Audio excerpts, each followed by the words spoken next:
Oats తో అప్పటికప్పుడు చేసుకునే ఈ బ్రేక్ఫాస్ట్ చాలా రుచిగా చాలా టేస్టీగా అయితే ఉంటుందండి. ఈ బ్రేక్ఫాస్ట్ చేసుకోవడానికి ఎక్కువ సమయం అయితే పట్టదండి. ఈ బ్రేక్ఫాస్ట్ ను చాలా ఈజీగా చేసుకోవచ్చండి. ఈ బ్రేక్ఫాస్ట్ అయితే ఇంటిల్లిపాది అందరికీ నచ్చుతుంది. అంత టేస్టీగా అయితే ఉంటుందండి. ఇంకెందుకు ఫ్రెండ్స్ ఆలస్యం, ఎలా చేయాలో ఏంటో అనేది వీడియోలోకి అయితే వెళ్ళిపోయి చూద్దామా. మరి ఇక్కడ నేను ముందుగా అయితే ఒక కప్పు ఓట్స్ అయితే తీసుకున్నాను. ఈ ఓట్స్ ని ఇప్పుడు ఒక బౌల్ తీసుకొని ఇంకా ఈ ఓట్స్ ని అయితే ఇందులోకి వేసుకుంటున్నాను. ఇంకా ఈ ఓట్స్ మునిగే వరకు అయితే వాటర్ అయితే వేసుకోవాలి. ఇలా మునిగే వరకు వాటర్ అయితే వేసుకొని ఇలా ఒకసారి స్పూన్ తోటి బాగా కలిపేసుకుందాం.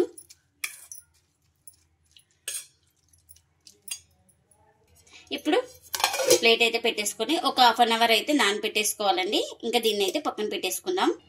ఇంకా మరొక బౌల్ అయితే తీసుకొని ఇప్పుడు ఇందులోకి ఏ కప్పుతో మనం ఓట్స్ అయితే తీసుకున్నామో అదే కప్పుతో పెసరపప్పును కూడా తీసుకోవాలి. ఒక కప్పు. వీటిని అయితే ఒక 2 సార్లు శుభ్రంగా వాష్ చేసుకోవాలి. ఇలా ఇప్పుడు వాటర్ అయితే వేసుకొని బాగా 2 సార్లు శుభ్రంగా వాష్ చేసుకుందాం. ఇలా 2 సార్లు శుభ్రంగా వాష్ చేసుకొని వాటర్ అన్ని వంపేసుకున్న తర్వాత ఇప్పుడు ఇందులోకి మునిగే వరకు మంచినీళ్ళు అయితే వేసుకోవాలి. ఇలా మంచినీళ్ళు వేసుకొని ఒకసారి ఇలా స్పూన్ తోటి బాగా కలిపేసుకుందాం.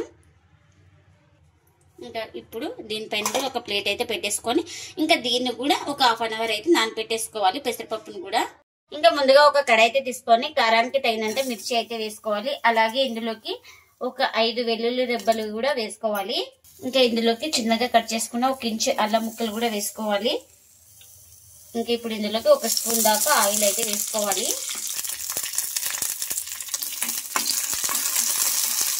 మనం ఇంకా ఒకసారి స్పూన్ తోటి బాగా కలిపేసుకుందాం.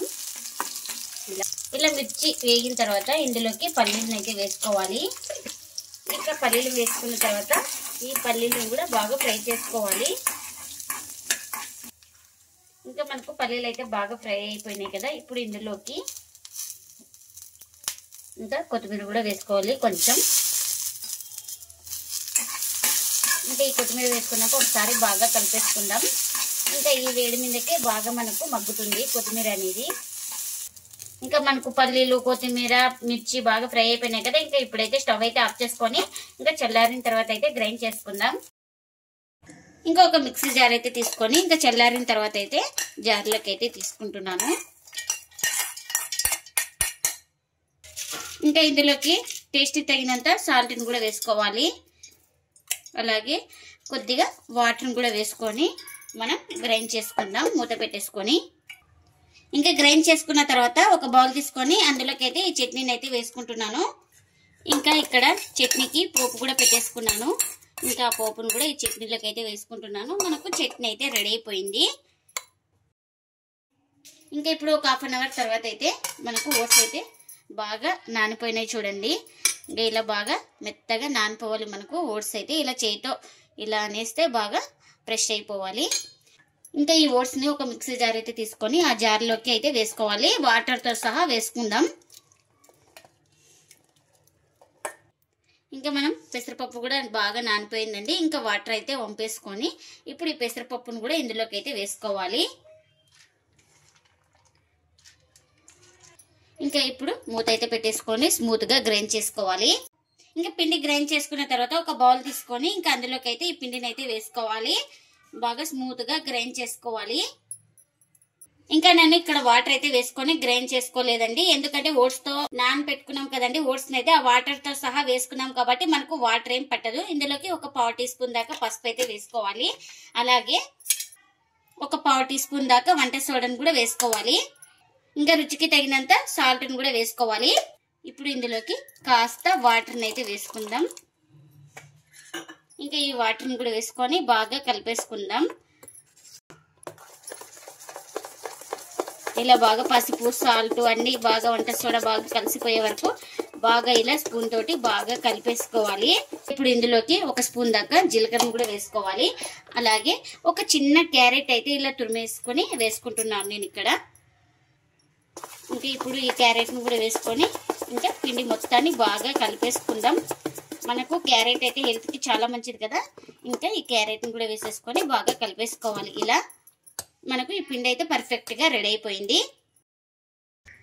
ఇంకా మన ఇంట్లో ఇలాంటి పోపు గిత్త అయితే ఉంటుంది కదా, అదైతే పెట్టేసుకున్నాను. అది హీట్ అయింది బాగా.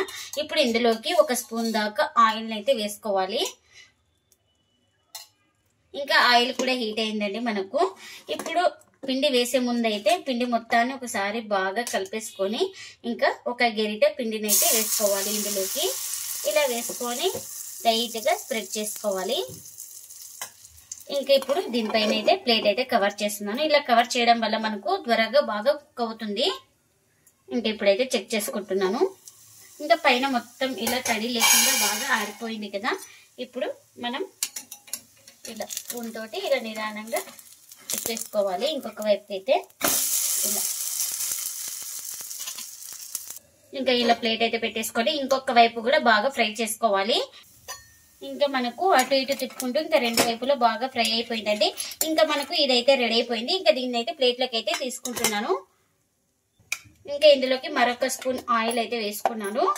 ఇప్పుడు ఒక గరిటె పిండిని అయితే తీసుకుంటున్నాను. ఇలా వేసుకొని లైట్గా స్ప్రెడ్ చేసుకోవాలి. ఇలా స్ప్రెడ్ చేసుకున్న తర్వాత ఇంకా మనం ఒక ప్లేట్ అయితే కవర్ చేసుకుందాం. ఇది చూడండి, పైన మొత్తం తడి అయితే ఆరిపోయింది కదా, పిండి ఎక్కడ లేదు. ఇంకొక వైపు అయితే టర్న్ చేసుకుంటున్నాను. ఇంకొక వైపు కూడా బాగా కాల్చుకోవాలి. మనం మంటను అడ్జస్ట్ చేసుకుంటూ బాగా ఫ్రై చేసుకోవాలి. ఇంకా మనకు ఇది కూడా రెడీ అయిపోయిందండి. ఇంకా దీన్ని కూడా ఒక ప్లేట్లోకి అయితే తీసుకుంటున్నాను. ఇంకా ఇప్పుడు ఇందులోకి ఆయిల్ అయితే వేసుకున్నాను. ఇంకా పిండిని కూడా వేసుకుందాం.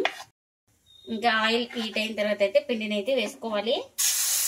ఇంకా ఇలా ఒక గరిటె పిండిని అయితే వేసుకొని ఇలా లైట్గా స్ప్రెడ్ చేసుకుందాం. ఇంకా ఇలా స్ప్రెడ్ చేసుకున్నాం కదా, ఇంకా ప్లేట్ అయితే పెట్టేసుకుంటున్నాను. ఇంకా ఇక్కడ మనం కాల్చుకునేటప్పుడు అయితే ఈ బందోసని అయితే ఇంకా మీరు ఆయిల్ ఇష్టం లేని వాళ్ళు గీ కానీ బటర్ కానీ ఏదైనా వేసుకొని చేసుకోవచ్చండి. ఇంకా అటు ఇటు తిప్పుకుంటే ఇది కూడా మంచిగా ఫ్రై చేసుకున్నానండి. ఇంకా అన్ని ఇలానే చేసుకోవాలి. ఎంతో టేస్టీగా ఉండే ఓట్స్ పెసరపప్పుతో అయితే బందోస అయితే రెడీ అయిపోయిందండి. ఈ బందోస చాలా రుచిగా చాలా టేస్టీగా అయితే ఉంటుందండి. ఇంకా ఒక్కటి తింటే ఒక 2, 3 తినేదాకా అంత టేస్ట్ అయితే ఉంటుందండి. సూపర్ అంటే సూపర్ ఉంటుంది. ఇంకెప్పుడు ఒకే రకం ఇడ్లీలు దోశలు కాకుండా ఇలా వెరైటీగా బందోస పెడితే పిల్లలు కూడా చాలా ఇష్టంగా తింటారండి. అంత టేస్టీగా అయితే ఉంటుంది. మనం ఈ బందోసకి సాస్తో కానీ చట్నీతో కానీ ఏదంతా సర్వ్ చేసుకున్నా చాలా రుచిగా ఉంటుంది. ఇంకా ఈ బందోసలు అయితే ఇంటిల్లిపాది ప్రతి ఒక్కరికి నచ్చుతుందండి. అంత టేస్టీగా అయితే ఉంటుందండి. మీకు చూపిస్తున్నాను చూడండి. లోపల వరకు చాలా బాగా ఫ్రై అయిపోయిందండి ఈ బందోస అయితే. చూడండి, ఎక్కడ పిండి అయితే లేదు మనకు. ఈ బందోస చాలా రుచిగా ఉంటుంది. మీరు కూడా తప్పకుండా ఒకసారి ఇలా ట్రై చేయండి. మీకు ఎలా వచ్చిందో కామెంట్ అయితే చేయండి ఫ్రెండ్స్. ఇదండి ఇవాల్టి వ్లాగ్. ఈ వీడియో కనుక నచ్చితే ప్లీజ్ లైక్ చేయండి, షేర్ చేయండి, కామెంట్ చేయండి. అలాగే లైక్ చేసి సపోర్ట్ చేయండి friends. Thanks for watching. Bye bye.